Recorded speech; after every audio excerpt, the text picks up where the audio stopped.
how did anybody scrape an existence between those rocks? The Black Loyalists really were having a real tough time of it.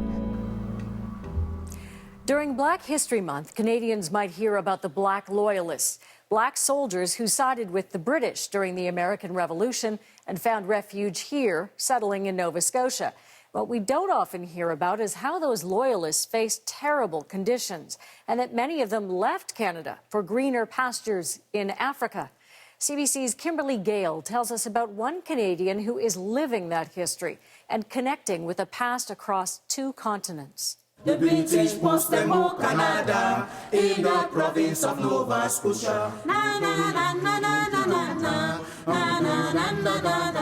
You look around and you don't see anything that says there were Black Loyalists that were here who got on board 15 ships and settled across the ocean. It's amazing. It's a story that needs to be told. This is Wayn Hamilton's story, one of searching for his roots. 2 centuries ago, Hamilton's ancestors came to Nova Scotia in search of freedom. My sense is that after 3 or 4 years, the Black Loyalists really were having a real tough time of it. So hundreds of former slaves made another journey, this time to Africa. Some families probably were separated because maybe the brother didn't want to go, but one brother did.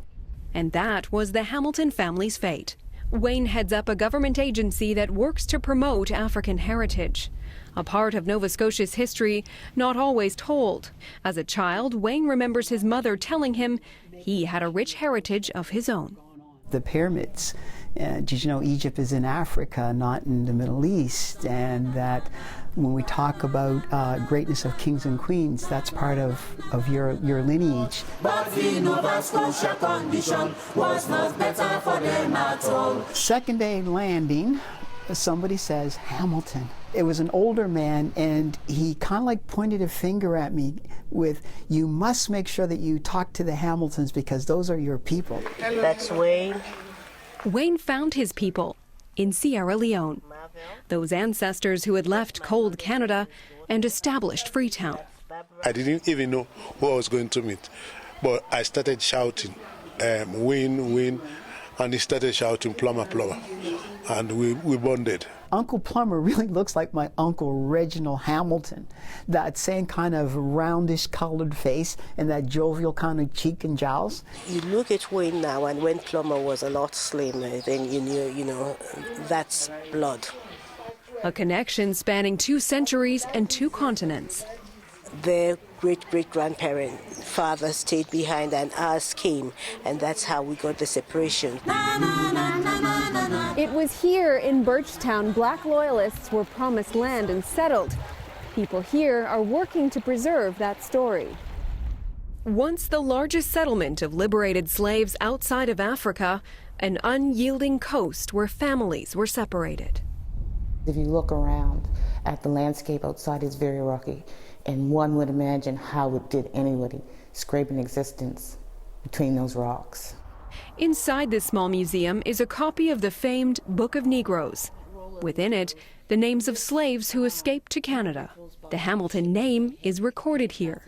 So here we have John Hamilton, who we know came on the ship L'Abondance, and they were headed to Port Mattoon, Nova Scotia. And he had a general birth certificate, which meant that he was a free man.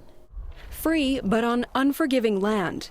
Many chose to leave, this time for Africa's shores. Today, Nova Scotia is putting more effort into honoring this part of its past. Federal funding was announced last year to expand the museum. In the meantime, the Hamiltons will try to complete their story. I'm old now. I don't think I'll be able to go to Canada in the future. But if my children and grandchildren, they'll be going there, I hope. I do see Sierra Leone as my second home, mostly because of all the relationships that I've been able to build up through that family connection called Hamilton. It's not finished, the journey is still on. And by unearthing this past, a chance for others to begin seeking out their roots. Kimberly Gale, CBC News, Halifax.